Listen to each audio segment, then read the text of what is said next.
अस्सलामुअलैकुम नाज़रीन। अॼु जी वीडियो में असीं सिंध जे रूह, सिंध जे सुर ऐं सिंध जी सुञाणप शाह अब्दुल लतीफ़ भिटाई रहमतुल्लाह अलैह जी हयाती बाबति ॻाल्हाईंदासीं। अचो पोइ शुरू कयूं सभु गॾिजी।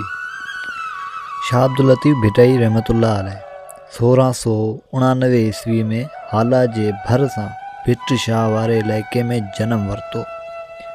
हू लतीफ़ हो, नाज़ुक दिल वारो हो ऐं नंढपण खां ई इबादत, शाइरी ऐं मौसीक़ी जो शौक़ीन हो। पुराणी सिंध माण्हू, माली, मुसाफ़िर, ढगियूं, पखियुनि जा मंज़र ॾाढा वणंदा हुआ। हिन जा वालिद सैयद हबीब शाह पढ़ियल, दाना ऐं दीनदार इंसान हुआ ऐं शाह अब्दुल लतीफ़ बि घर जी उन रोशनी खे अॻिते वधाईंदे इल्म ऐं मार्फत सिखंदो रहियो। शाह लतीफ़ न फ़क़ति किताबनि मां सिखियो, पर मुसाफ़िरनि, फ़क़ीरनि ऐं रहण जे लोकनि खां बि ज़िंदगी जो फ़लसफ़ो सिखियो। हू रेगिस्ताननि, दरियाउनि, जबलनि ऐं ॻोठनि में सफ़र कंदो रहियो। जिन माण्हुनि सां मिलियो, उन्हनि जे ॻाल्हियुनि मां पंहिंजी शाइरी में मोहब्बत, सचाई, क़ुर्बानी ऐं इंसानियत जो पैगाम शामिल कंदो रहियो। शाह साईं मौसीक़ी खे दिलि जी ॿोली सम्झंदो हो। हिन सुरनि जी वॾी निज़ाम ठाही: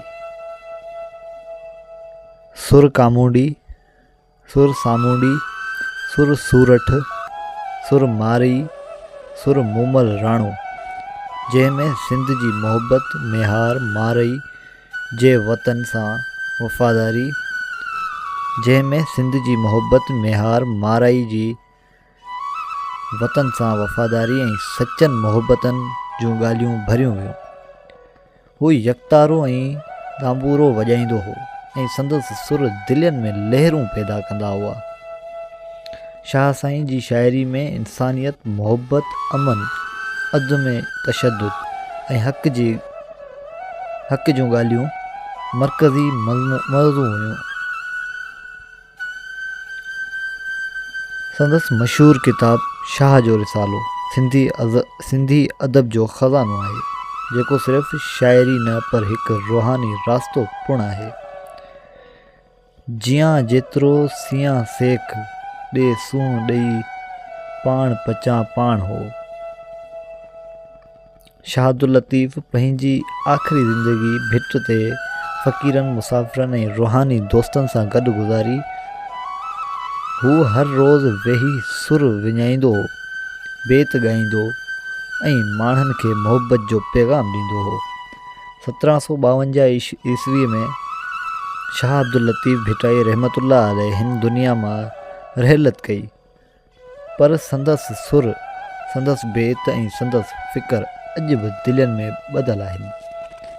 भिट ते संदसि मज़ार सिंध जो रूहानी मर्कज़ बणियल आहे, जिते हर साल वॾी शान सां उर्स मुबारक मल्हाइजे थो। शाह साईं जी तइलीम असांखे ॿुधाए थी, मोहब्बत करियो, नफ़रत ख़तमु करियो ऐं सच जे रस्ते ते हलंदा रहो। इहो ई लतीफ़ जो पैगाम आहे, इहो ई सिंध जी सुगंध आहे। दोस्तो, जेकॾहिं अव्हांखे वीडियो पसंदि आई हुजे त वीडियो खे लाइक, शेयर ऐं चैनल खे सब्सक्राइब करणु न विसारिजो। असां जल्द ईंदासीं हिकु नई मालूमाती वीडियो सां।